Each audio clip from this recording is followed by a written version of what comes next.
I'm realizing this is kind of what I like, because I'm finding out that a lot of things I did, even before I retired, when we were in Europe and did a lot of tourist things, I did a lot what I recognize now as street photography.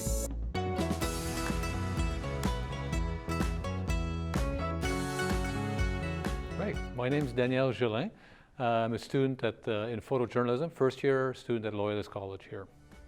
When I grew up in Laval. It's called Chamadé, an area of Laval, which is just outside of Montreal. And I went up to age 9, I was there, so up to grade 4 or so.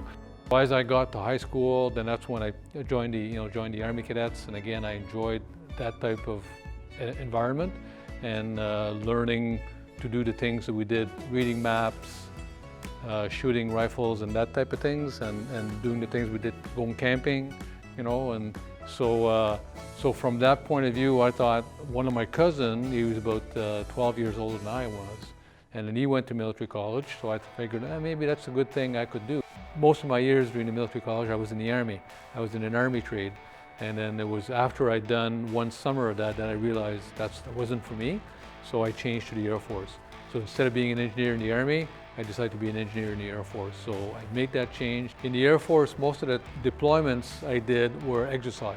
So I deployed with the squadron to Bermuda, was my first deployment for about 3 weeks. And so our airplanes would be there in Bermuda on an American air base, and we would go there maintaining the airplanes for our squadron. So, but it was a great time, we stay in quarters on the base, but beautiful weather, right? So that was my first deployment. Then the second deployment was in Germany. I'd get my camera out and start taking pictures. Taking pictures of people taking pictures, or taking people looking at their tourist books and that type of stuff. And I realized, the different expression you get in people's face and stuff like that. So I'm quite interested in street photography, and I look back at those pictures now, and it brings back those memories. I got to like photography over many years, and I got more into photography as I retired, got a new camera, got to learn some of the skills. So I thought, okay, photography is something I like to do, right? And then I thought, okay, I want to do more with photography. So I started looking at a photography program. What can I do? So then I found out about Belleville here, and I thought, photojournalism, that's not really what I was looking for. I was looking more at a photo program, but then I started looking a little bit more into it, and I thought, maybe that's kind of interesting, because it's photo, but it's not just photos, photojournalism. So maybe not quite as in-depth into studio work and things like that, but more, documenting things. And now that I'm learning more about photojournalism, I'm realizing this is kind of what I like, because I'm finding out that a lot of things I did, even before I retired, when we were in Europe and did a lot of tourist things, I did a lot what I recognize now as street photography.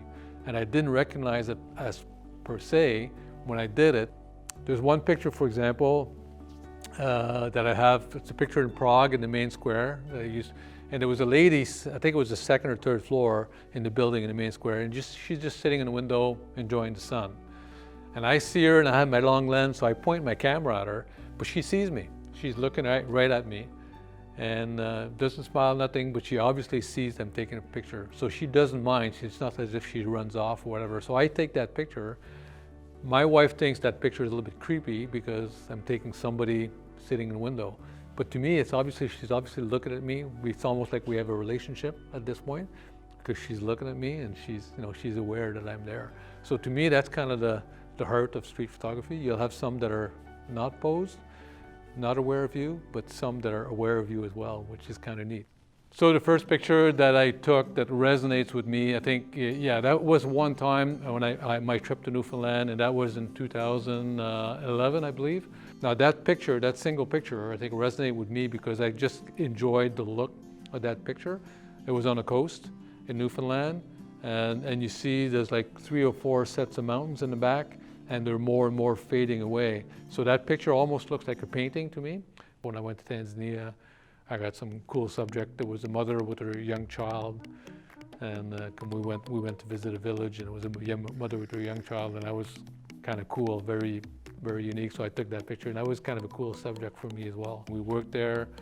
The locals, the kids were so curious, you know, and they called us Mzungus, because Mzungus mean white person in Swahili, and they would always yell at us, Mzungus, Mzungus, you know, and document that type of things and tell those stories and the way that they live. That's what I'd like to do.